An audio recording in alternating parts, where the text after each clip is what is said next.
17 सितंबर को प्रधानमंत्री मोदी का जन्मदिन है। हरियाणा के मुख्यमंत्री नायब सिंह सैनी ने अपने बधाई संदेश में कहा कि प्रधानमंत्री मोदी के नेतृत्व में भारत ने वैश्विक मंच पर अपनी पहचान को और सशक्त बनाया है। उन्होंने कहा कि प्रधानमंत्री मोदी का हरियाणा के प्रति हमेशा से विशेष स्नेह रहा है। हम सब के लिए बड़ी खुशी का अवसर है कि 17 सितंबर को हमारे यशस्वी प्रधानमंत्री श्री नरेंद्र मोदी जी का 75वां जन्मदिन है। इस शुभ अवसर पर मैं अपनी ओर से तथा प्रदेशवासियों की ओर से माननीय प्रधानमंत्री जी को जन्मदिन की हार्दिक बधाई और शुभकामनाएं देता हूं। यह गौरवपूर्ण अवसर मोदी जी के दीर्घ जीवन और अद्वितीय नेतृत्व का उत्सव है। भारत के विकास, आत्मनिर्भरता और वैश्विक प्रतिष्ठा को नई ऊंचाइयों तक पहुंचाने वाले अनेक योगदान का अभिनंदन भी है। उनका जीवन साधारण पारिवारिक पृष्ठभूमि से निकलकर असाधारण नेतृत्व तक पहुंचाने की प्रेरक यात्रा है।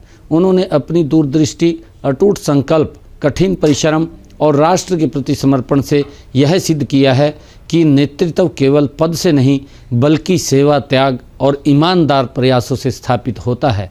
उन्होंने संपूर्ण राष्ट्र को आत्मनिर्भरता, नवाचार, पारदर्शिता और समावेशी विकास का मार्ग दिखाया है।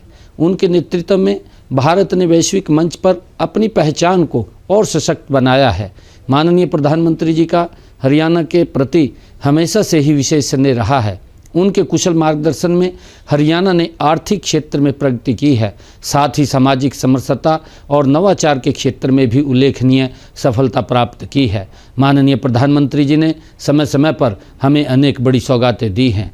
इनमें western dedicate freight corridor, rail coach repair factory, Ballabhgarh Mujesar metro link, Rohtak में देश का पहला एलिवेटेड रेलवे ट्रैक और रेवाड़ी में एम्स जैसी परियोजनाएं शामिल हैं।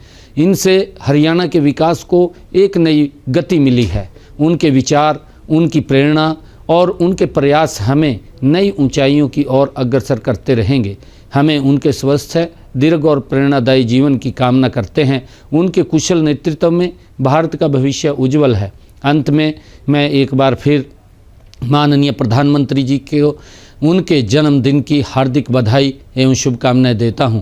प्रार्थना करता हूं कि ईश्वर उनको स्वस्थ रखे, दीर्घायु प्रदान करे और राष्ट्र की सेवा में उनके संकल्प को और सशक्त बनाए।